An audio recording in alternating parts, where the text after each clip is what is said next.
Welcome to today's Daily Dose. Help! Why has this happened?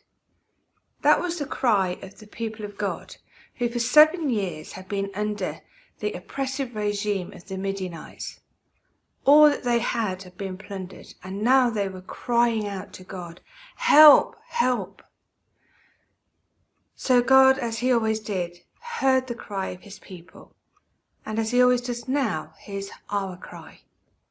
And in this case, he sent a prophet to tell them that actually what they'd done was turn away from him.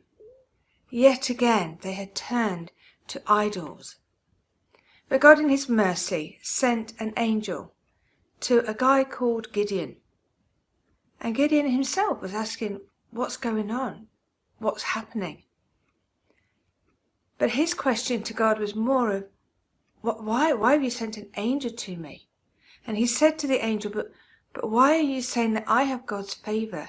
I'm from the smallest clan. I'm the least in my family. And yet he did have God's favour.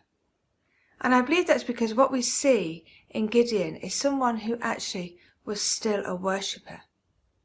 So step by step, the Lord takes him through a process where he will bring deliverance to his people through this man who is the least, the smallest, the most insignificant.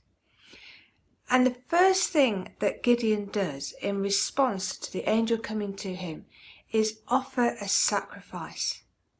And he built an altar where he named it, "The Lord is Peace." And I think that's right for us, that our first response always is to build an altar of sacrifice, an altar of praise, an altar of adoration where we declare that the Lord has shown us. And in this case, the Lord is peace, because that's what the people of Israel needed at that time, but also because God was coming in peace to bring restoration.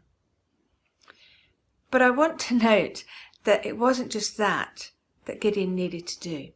Because the next thing the Lord told him as Gideon was obedient was he said, now you need to pull down the altar to Baal, the Asherah pole, and use it, burn it to offer a sacrifice. Now that was major. That was very, very difficult for Gideon. That's like us asking to go and do something where we're putting ourselves in the firing line. So Gideon went at night and he did it. And it caused real problems. But the Lord said to him, "You're a brave warrior." Gideon didn't feel it, far, far from it. But that was the name the Lord gave him. And because again, Gideon was obedient to the second step, the Spirit of the Lord came upon him. And so the story goes on. You see that where Gideon then went on to defeat the Midianites, which we may look at another time. But I want us just to see what it is we learn from this today. I think this shows us 2 or 3 things. Firstly, that our world, our society, in our neighbourhood, in our homes, we have an enemy that is plundering our time, our finances, our health, our relationships. And yet the Lord comes because the Lord is peace. But there's the challenge for us to recognise that our society has its own idols. And last week I listened to Bishop Jill Duff, who amongst others has talked about the idol of mammon, the idol of wealth and influence and prosperity. And in this time I think everything is being stripped back. But what's that mean for you and me? Well, it means whatever our status. Actually, the truth of the matter is we're all little people, aren't we? But we can be like Gideon and know God's favour, and we do. And the Spirit of the Lord has come upon us and will come upon us and empower us to be the warriors in the place that we're meant to be. We don't have to feel like a warrior. Actually, I wonder what name God has given you. Maybe his word for you is you are a peacemaker. Maybe his word for you is you are a provider.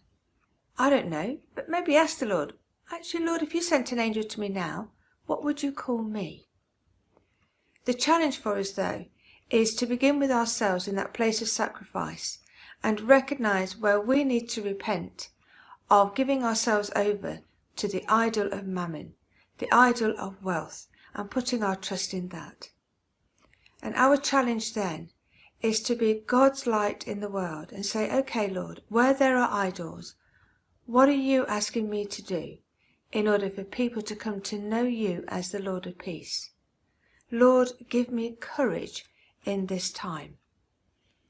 As we approach Thy Kingdom Come week next week, we'll be looking at a whole set of revivals and revivalists.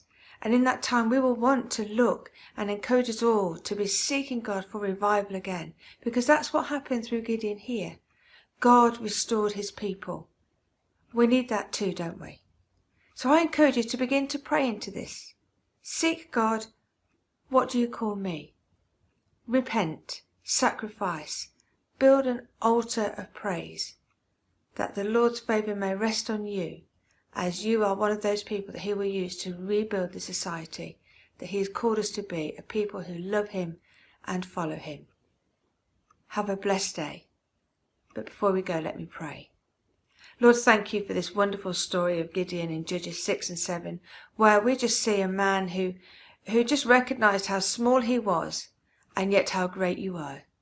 And so, Lord, for us today, enable us to be a people who know the same, that you are magnificent, that you call us by name, that you call us to build altars of sacrifice and praise and worship, but you also call us to be proactive in society in the way that you have placed us individually. So, Lord, we give this day to you. Amen.